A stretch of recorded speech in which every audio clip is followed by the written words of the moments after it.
me, it was fascinating. Like, I'm watching, okay, why would you want to be in that line? I mean, okay, you're first anyways. Why do you need another line? All human nature make you feel like you're actually somebody because you have a line with your name on it.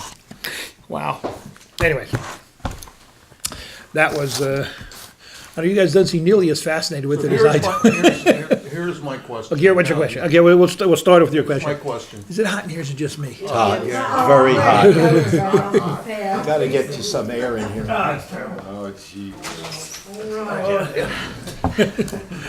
You never know, maybe there's a Jew passing by outside who You'll wants to wanna learn come some in, Torah. that's Yeah, right, yeah. that's right. Or maybe he thinks this is the shortest airline line. Yeah, well, that's right, yeah.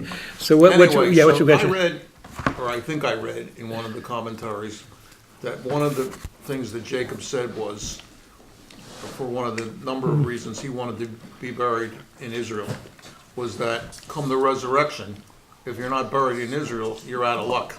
No, it's not your out of luck. That's next week's portion. But I mean, you just have a heart. Last week I was on next week's, I don't know. It's next week's portion. I'll give you, burial outside of Eretz Yisrael means the body first has to go to Israel in order. Techiyas Mesim happens primarily in the land of Israel. So the body has to go to the land of Israel first. So how does it get there? It doesn't be undug and transported. So whatever the Medrash means by this is that there is a tunnel that the body has to go through. That's some sort of a tunnel that the body, till the actual Techiyas Mesim happens in Israel, the body has to travel there through some sort of an underground tunnel, obviously some sort of a miracle. So avoid that process. That's one of the reasons why you should be buried in Eretz Yisrael. It doesn't mean that there's no Techiyas Mesim outside of Eretz Yisrael. It Is just that means called transmigration? no, transmigration is the reuse of a soul. That's the Gilgul. I guess that's an English word. Maybe another. I think transmigration is referred to as, that's usually used in reference to the Gilgul, the reuse of a soul. There's one of the prayers that says, I forgive anyone who wronged me or this or that in this transmigration or. Yeah, another this trans- Gilgul or any other Gilgul. Right. Yeah, yeah, right. Yeah, yeah. Very good. You're really rocking. I'm telling you. Yeah. Okay, so we're going to start. We're going to do the Parsha of Vayigash, and really we haven't done Parsha for 2 weeks because for 2 weeks we were talking about Hanukkah. But really, we did a lot of the Parsha last week, and one of the topics will start tonight. We'll pick it up again next week because next week is a little more prominent. Is I just want to talk for a few moments about the concept of diversity in Judaism. That's a big buzzword in America. Everybody has to have diversity this, diversity that. Again, we don't do politics in here, so it's what the world out there. We did it before you came. You did? Oh, well. Well, I don't do politics in here. Did Obama make it through? I don't do politics in here. I don't do politics. So what is diversity among the Jewish people? So first of all, anybody can become Jewish. So we are pretty diverse. Anybody wants to become Jewish. There was a point where certain people were not allowed to marry into the Jewish people, like certain nations were not allowed to marry in, Moabites, whatever. But because all the nations got mixed up, there is no person, we don't know anybody's origin. If they're one from the few specific nations who couldn't marry into the Jewish people, then they could still convert. So now, anybody wants to convert. So as far as diversity goes, you want to become Jewish, you want to accept the rules, you're in like Schwartz. That's it. Yeah. There is no. So that's one thing. It's pretty basic, but it's transgender. I was very careful in my language because they have to accept the rules very simply, and just like it would be any country. And again, this is not intended to be a political statement. One would suspect if you want to let people in your country, you let them into your country. They equal citizens, but they have to willing to pledge to keep the rules of the country that they wish to become a citizen of.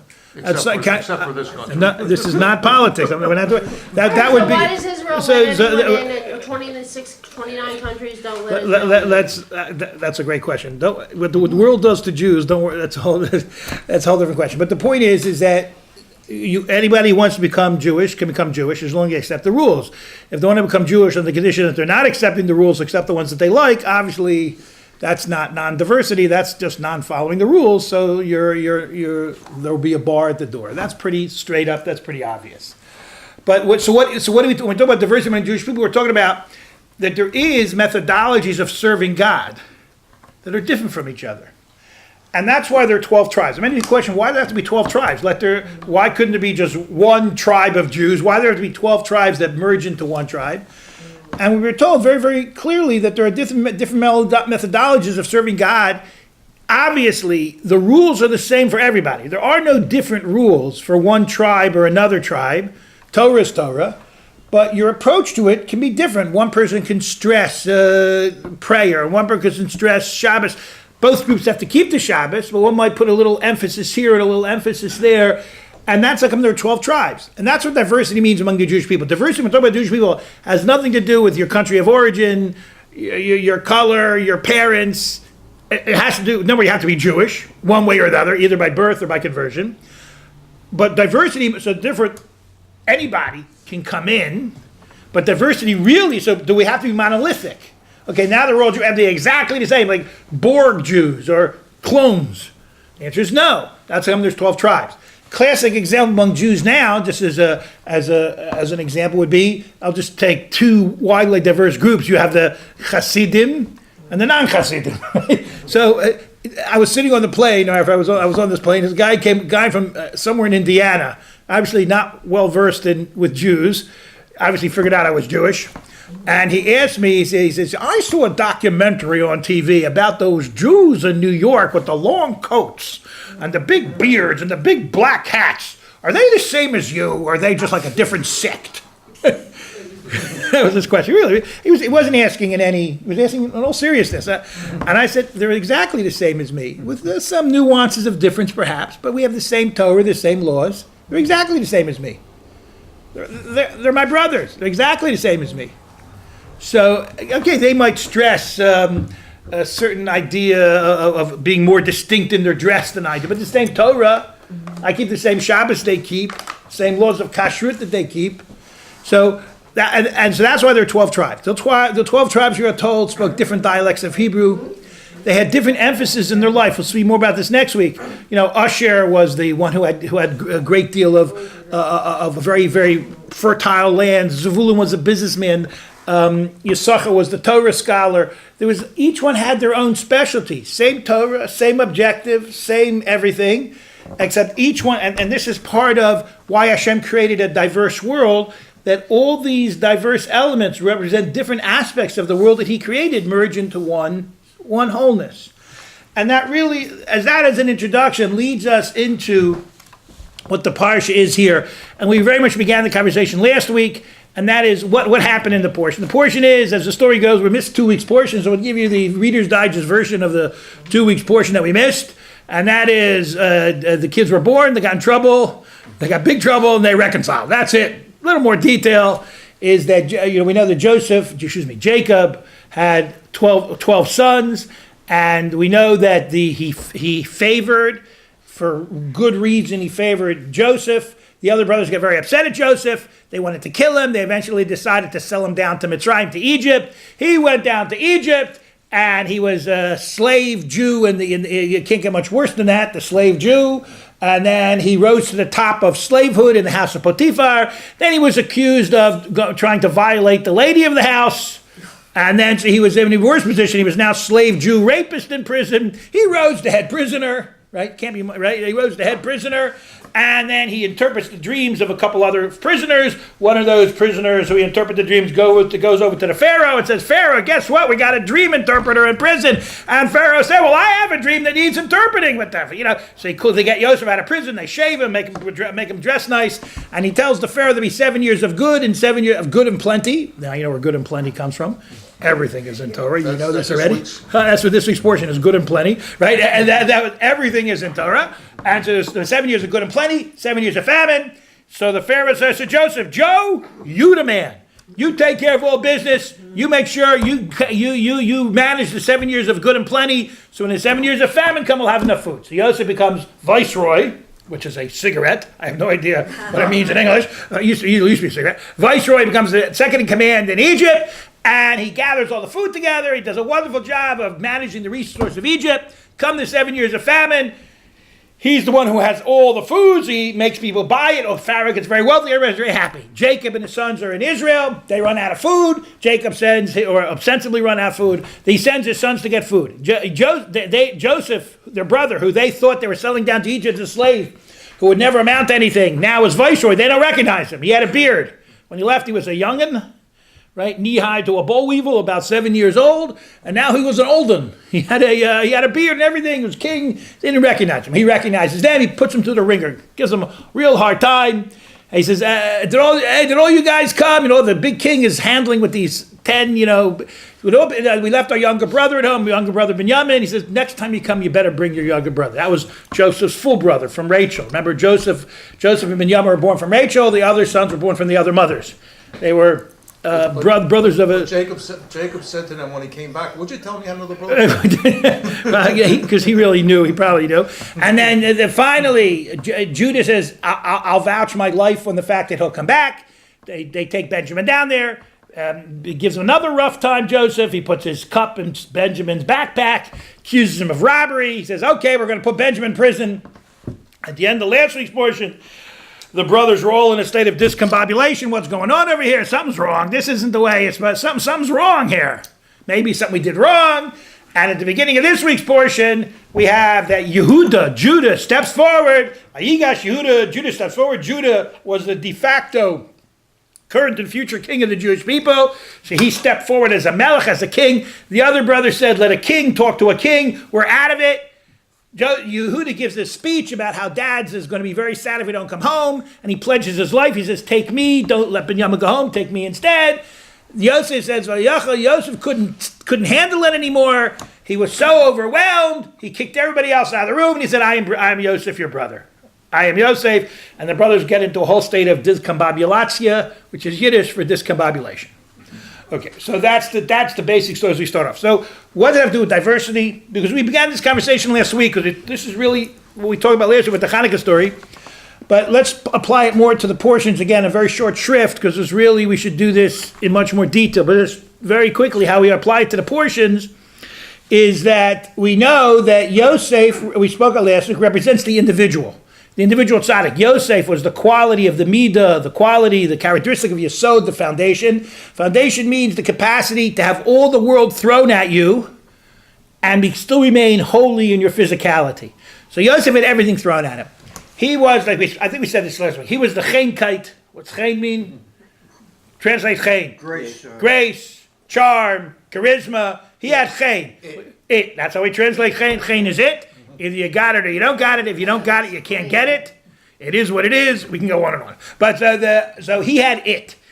Everything. Everywhere he went, no matter how low down he was, he rose to head prisoner. Again thrown in prison as the lowest level prisoner, rose to head prisoner. Went to the house of Potiphar, became the head slave. Went to the house of the Pharaoh, became second in command of the whole place. He had it. And he had all the wealth of the world under his command. He was a handsome fellow. He had the women literally throwing themselves at him. Literally. It's not... Climbing the walls. Literally climbing the walls. There's a famous medrash that the wife, the Mrs. Potiphar, was saying how she has a handsome young guy running around the house. And all the women say, well, how handsome can he be? So the medrash tells the story. They're in the kitchen cooking, chopping onions, and she calls him in. And as he comes in, they go like this. They start chopping their fingers as they were watching him. That's a medrash. I mean, he had it. Yet he made totally, in our world, we can imagine what such a person would do in our world. He would take it if he had it, right? If he could get it, he would take it. On the other hand, Yosef was a perfect tzaddik. He was the perfect individual. He was the midah, the quality, as they talk about the qualities of the forefathers, he was the quality of yesod, foundational. This is the foundational quality, the willingness to be physically holy. That's the foundational quality of Judaism. What do the commentaries say for Joseph being Jacob's favorite? Was because I can't do it tonight. It's suffice it to say for tonight that because he was the quality of Yesod, and Yesod is the foundational quality, he had to spend more time with him. Favoritism is not, good parenting is not treating your children equally. That's stupid. Good parenting is giving each child what they need. So if I have bunch of children, and they're all good at math, and one isn't good at math. So what I have to do is give everybody a math tutor so that each one will be equal. So the one I can give a math tutor to the one who isn't good at math. No, that's stupid. The other ones don't need a math tutor. The only one who needs a math tutor is the one who's good at math. Or if I have a kid who's brilliant in a certain subject, and if I give him extra help, he can become world class. Fine. That's what I should do. So good parenting is not, I've spent too much time on this already. Good parenting is not treating your children equally. It's giving them equally what they need. It's a vast difference. Okay? So that's what Yaakov did to Yosef. Okay. Well, what he did wrong, we'll have to choose about next year. But that's what he did. He that son needed to be nurtured more than the other ones did, because he was that quality of Yisod. Also in Jewish history, you find that in all of Jewish history, you find that Yosef precedes Yehuda. Joseph precedes Judah. Really, it is that Rachel, because Joseph and Benjamin came from the house of Rachel, and the Yehuda, which we'll just talk about Yehuda tonight, came from the house of Leah. Even though, as it happened, Jacob married Leah before he married Rachel, it was only because they switched the brides on him. Really, he was supposed to marry Rachel first, and that was really the way the pattern of existence is. He might never have married Leah had he only married Rachel first. So therefore Hashem had to maneuver the situation. But really, Rachel precedes Leah. And that's really Jewish history. Who is the first king of the Jewish people? The first real king of the Jewish people? Actually, powerful king of the Jewish people? Saul? No. Joseph. Right? Joseph, he preceded the monarchy of Judah, because when they went to Goshen, Judah set up the yeshiva. He was the leader of the Jews in Goshen. The first leader of the Jews was Yosef, second one was Yehuda. When they went to the land of Israel, who was the first king of the Jews in Israel? I guess this is a trick question. Saul? No. The first king of the Jews in Israel was, I know, I got you. I did it on purpose. First king of the Jews in Israel was Joshua. Even though he wasn't an official king, he was a de facto king. Joshua comes from the house of Joseph. Who was the first actual king of the Jews in Israel was? Not again. No, this is not a trick question. Saul. No, you're right. It was King Saul. Saul comes from whose house? He is from the tribe of Benjamin, who's from the house of Rachel, the same house that Joseph is. Who's the second king of Israel? David, who's from the house of? Judah, who's from the house of? Leah. So again, Rachel, Joseph precedes Leah, Yehuda. And in times of the coming of the Mashiach, as our final example, in the times of the coming of the Mashiach, we are told that under certain ways of the Mashiach coming, how does the Mashiach come? First, there's a Mashiach from the house of Joseph, and then there's a Mashiach from the house of David. So Rachel precedes Leah, and that's all of Jewish history. So the question you're asking yourself is, why? So the answer we already intimated last week in our Hanukkah discussion, and that is that what monarchy, which is Judah, is this holism. Holism requires that everybody be willing to merge themselves into the one. Our oneness is not a Borg-esque existence for those of you who are Trek fans. Any Trekkies? No Trekkies? Well, the Borg, then I have to explain the Borg. It's not doing the smorgasbord. The Borg is, in Star Trek, there was this figurehead who conquered worlds, and all those people became like clones under her command. And this collective was called the Borg. There was no individuality. Dun, dun, dun, dun. Everybody marched in lockstep. That was the Borg. So the Borg was this female head who conquered worlds, and they all became Ottomans, clones. And so that's a wonderful monarchy, a perfect monarchy. Everybody's exactly what the monarch wants, in perfect lockstep. That's Borg-esque. And I once was giving a talk in a shul, and I said this, well, God doesn't want us to be the Borg. And somebody said, he never thought he'd be in a synagogue where the Borg and God are mentioned in the same. But God doesn't want us to be the Borg. He doesn't want us to be clones. He wants us to bring the diversity of our own existence to the table, merging into the one. The one is him and his law. No change in the law, but each of our strengths deal with it a little bit differently. And that's fine. We don't ignore any of the law. You want to daven a little harder. You want to keep Shabbos a little harder. You want to give tzedakah a little better. Not in ignoring the other law, but each different emphasis is a different umfitude. There is such a word. Multitude. So what Yehuda is the capacity to combine all of these individuals into a oneness without any individual losing their individuality. But the only way I'm willing to give myself over to the whole is if I am an individual. If I don't think of myself as anything and I'm willing to give myself up because I'm a nobody, I'm not giving anything up. That's not joining. It has nothing else to do with my life.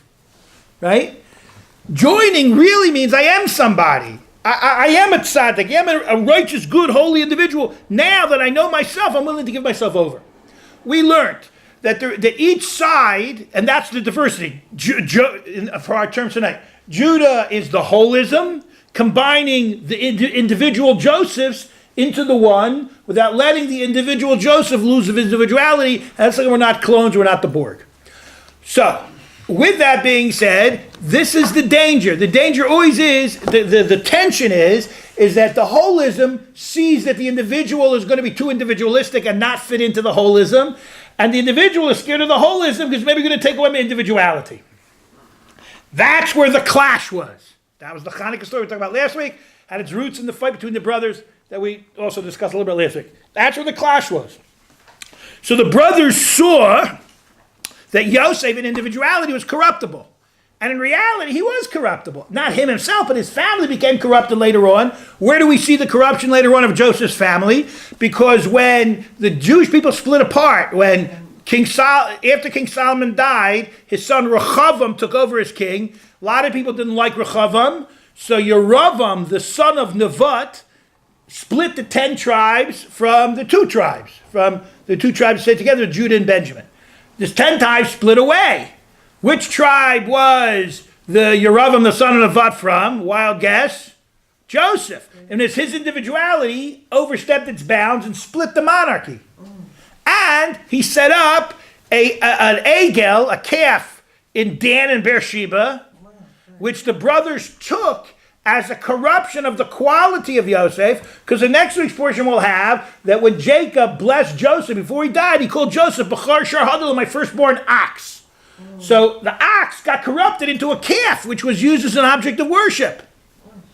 So they saw the possibility of corruption in Joseph, and they were right. He was possibly corrupt. Not him personally, but his individuality mismanaged. It's corruptible. Him, on the other hand, saw the corruption that could come out of them. Some of the kings of the Jewish people were real schmo-bagels.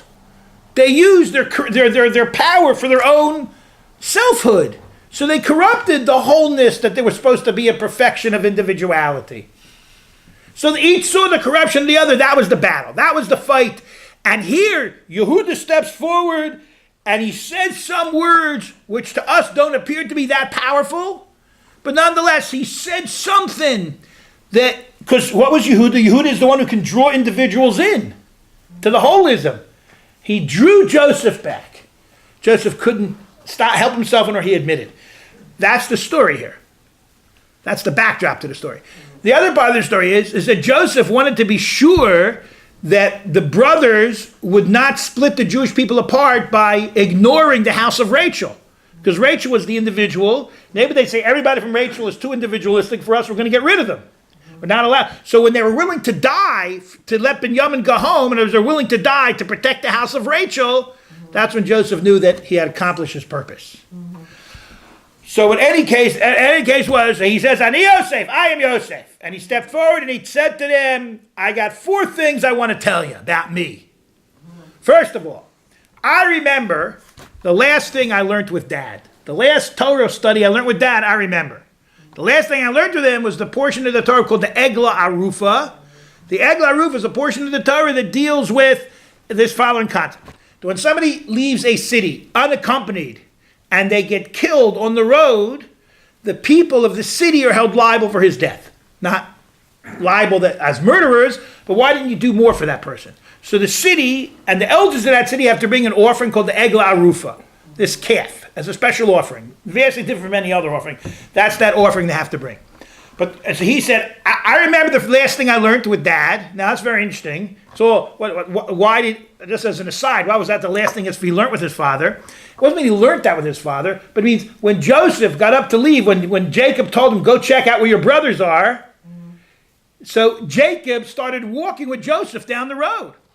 So Joseph asked his father, Dad, why you walk with me? I'm the son, you're the dad. You don't have to, I'm supposed to honor you, you don't walk with me.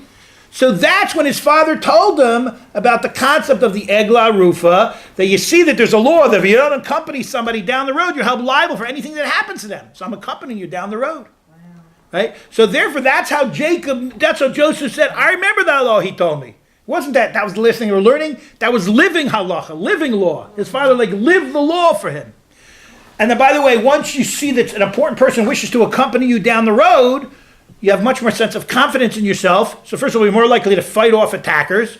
And second of all, you will have their vision of them in your mind the whole time. You're less likely to fall away from Judaism, which had happened to Joseph. Even when he was in there, he always saw his father's face in the window, so to speak. So he never fell away from Judaism because his father accompanied him.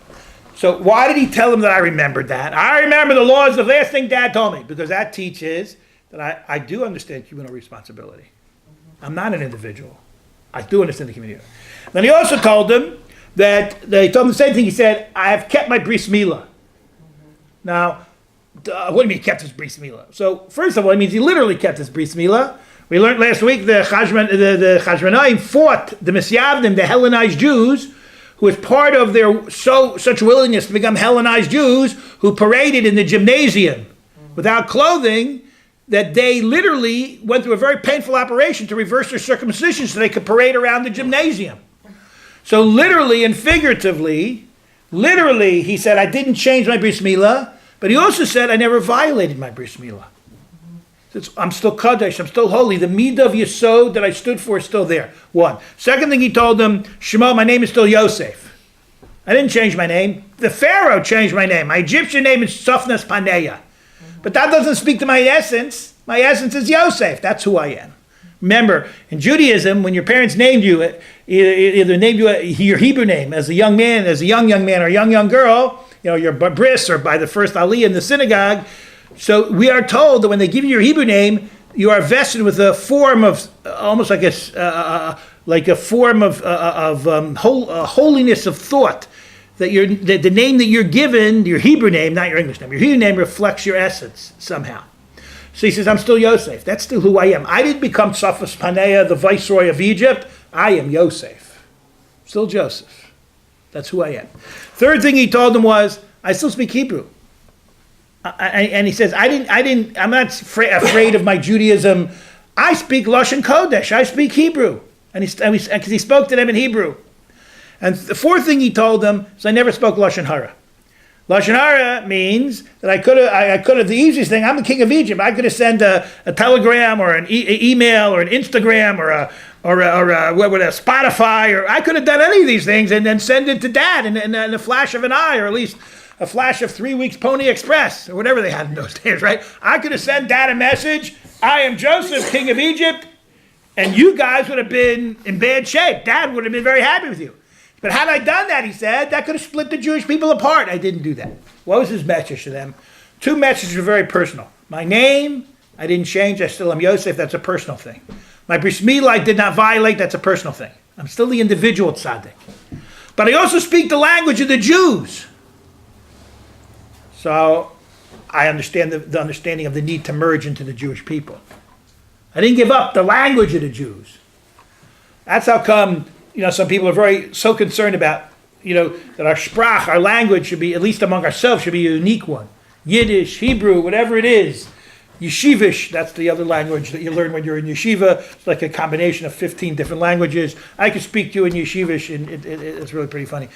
But it's like every language of any country the Jews ever went through, all combined into whatever the case may be. One day I'll bring in for you the Gettysburg Address translated into Yeshivish. It's really very funny. But whatever the case may be, I think there's a language that's uniquely us. That's a people thing. And lastly, I didn't speak Lashon Hara. I didn't tell Dad that I was alive, because that would have split the Jewish people apart. And I know the value of the Jewish people. So what he's telling them is, I remained the individual tzaddik, but I never lost the dream of there being a unified Jewish people. And everything I put you through was to make sure that could happen, that you would not deny the place of the house of Rachel. Didn't he also importantly tell them that whatever they did to him was God's plan? Well, we're getting there. We got a lot of work to do there. There's how much we'll get to tonight. So then the Talmud tells us that they were in a state of unbelievable discombobulation. They were like, whoa, baby, what's happening over here? And the Talmud says, this is the language, the Talmud says, well, Yomer Yosef, the brother said to, Joseph said to him, Ni Yosef, I am Yosef. The verse says, the brothers couldn't answer him. Can you follow me, Panav? They were totally discombobulated. They were like, whoa, Nelly, what's going on over there? And Rabbi Shimon ben Elazar. Rabbi Shimon ben Elazar says, woe to us this day of judgment. Woe is us the day of rebuke. Because of Joseph, the youngest of the tribes. Binyamin had nothing to do with anything. But Joseph, the youngest of the tribes who were in this argument, was able to say to them just two words, I am Yosef. And they weren't able to answer him. Woe is to us the day of rebuke when God tells us, I am God. So the questions the commentaries ask is, where is the rebuke? I don't see any rebuke here. Woe to us is the day of rebuke. Where's the rebuke? All he did was say two words, I am Yosef. 3 words in English, 2 words in Hebrew. Where's the rebuke? So the answer is classic, and to me it's one of this is from the language of Rabbi Chaim Shmulevitz. I saw it again in the writings of Rabbi Yeshvei, the late great Rosh Yeshiva of the Philadelphia Yeshiva, one of my Rabbeim of my many years ago youth. But he has pretty much the same analysis. He says, what's musar? What's ethical rebukes? There's 2 types. And you need this type. Sometimes somebody comes up and says, you, how could you have done this? Don't you realize the law is this? You did why? What are you doing? Da, da, da. And sometimes you need to be beaten over the head. But that's not classical musar. Classical musar is really that when you bring the person to the place where they realize that the life that they've lived has been from a mistake of perspective. In other words, you don't beat them over the head. You just say to them, I'm going to pull the rug out of the axioms and presumptions of your existence. And that you decide for yourself. So let's take an example. So let's again, we don't do politics, we don't do religion here, we do Jewish, we don't do comparative religion. But let's take I'm trying to think of a gentle example. So let's take, okay, I'll just do it. I'll jump right in. So let's say a person lives their life on the presumption that there is no God, and even if there is one, he never transmitted his law or his will to humankind. And they live their life. And then one day, somebody goes over to them, this world is so complex, it has to have had a creator.